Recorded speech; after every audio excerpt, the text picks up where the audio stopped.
Hello friends, అందరు ఎలా ఉన్నారు?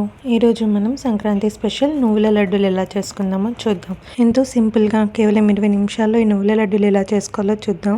ఈ నువ్వుల లడ్డూలో కాల్షియం చాలా ఎక్కువగా ఉంటుంది. దీనివల్ల ఎముకలకు కూడా చాలా బలంగా ఉంటుంది. రోజు ఒకటి తిన్నా చాలా హెల్తీ అండి. మరి ఇంకెందుకు ఆలస్యం, స్టార్ట్ చేద్దాం. ముందుగా ఒక ప్యాన్ పెట్టుకొని అందులో ఒక పిరికెడు పల్లీలు తీసుకోవాలి. ఈ పల్లీలను మంచిగా వేగనివ్వాలి. 4 లేదా 5 నిమిషాల పాటు లో ఫ్లేమ్లోనే మంచిగా వేగనివ్వాలి. ఈ పల్లీలు అనేవి ఆప్షనల్ అండి, కానీ పల్లీలు వేయడం వల్ల నువ్వుల లడ్డూలకు ఇంకా టేస్ట్ పెరుగుతుంది. తినేటప్పుడు పల్లీలు పంటి కింద తాకితే చాలా టేస్టీగా అనిపిస్తుంది. ఇలా పల్లీలు మంచిగా వేగాక పొట్టు అనేది సెపరేట్ అవుతుంది. ఇప్పుడు వీటిని తీసేసుకుందాం. ఇప్పుడు అదే కడాయిలో మళ్ళీ 1 కప్పు నువ్వులను తీసుకొని చిటపటమనేదాకా మంచిగా లో ఫ్లేమ్లో వేగనివ్వాలి. ఈ నువ్వుల్లో విటమిన్ అయినా, ఫైబర్ అయినా, కాల్షియం అయినా చాలా ఎక్కువగా ఉంటాయి. కాబట్టి రోజుకు ఒక నువ్వుల లడ్డు తిన్నా కూడా హెల్త్కి చాలా బెనిఫిట్ అండి.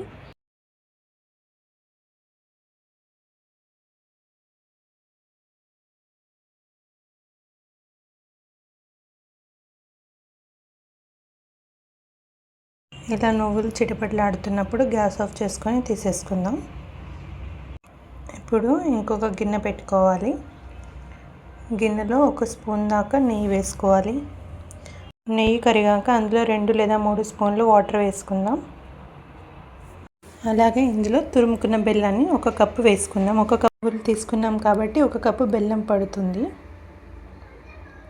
నువ్వులు, బెల్లం ఈక్వల్ క్వాంటిటీలో తీసుకోవాలి. ఇప్పుడు ఇది మొత్తం బెల్లం కరిగేదాకా మధ్య మధ్యలో కలుపుతూ లో ఫ్లేమ్లో పెట్టుకోవాలి.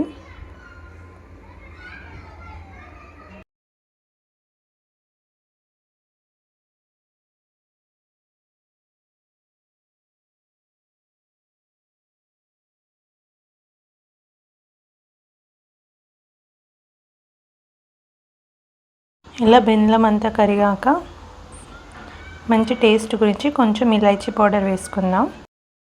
నేను ఇక్కడ 2 చిటికెలంతా ఇలాచీ పౌడర్ వేస్తున్నాను.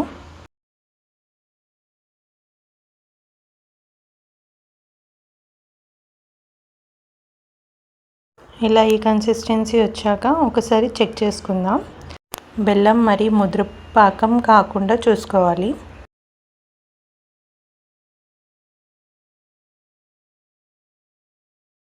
ఇలా అయ్యాక ఒక గిన్నెలో వాటర్ తీసుకొని ఈ బెల్లం కరిగింది అందులో వేసుకోవాలి. ఇలా మనం వాటర్లో వేసాక బెల్లం అనేది అటు ఇటు పోకుండా ఒకటే ప్లేస్లో ఉంటే మన పాకం రెడీ అయినట్టే. ఇప్పుడు ఇందులో మనం వేయించుకున్న పల్లీల పొట్టు తీసి చిన్న చిన్నగా క్రష్ చేసుకొని వేసుకోవాలి. అలాగే మనం వేయించుకున్న నువ్వులను కూడా వేసేసుకుందాం. ఇప్పుడు అంతా మంచిగా ఒకసారి కలుపుకోవాలి. మనం పాకం ముదురుగా పట్టినట్టయితే లడ్డూలు అనేవి గట్టిగా వస్తాయి. అలానే లేత పాకం పట్టినట్టయితే ఉండలు సరిగ్గా రావు. అందుకని ప్రాపర్ కన్సిస్టెన్సీలో చూసుకోవాలి. పాకం అనేది ముద్ద కట్టేలాగా సాఫ్ట్గా వస్తే సరిపోతుంది. ఇలా అంతా ఒకసారి మిక్స్ చేసుకోవాలి.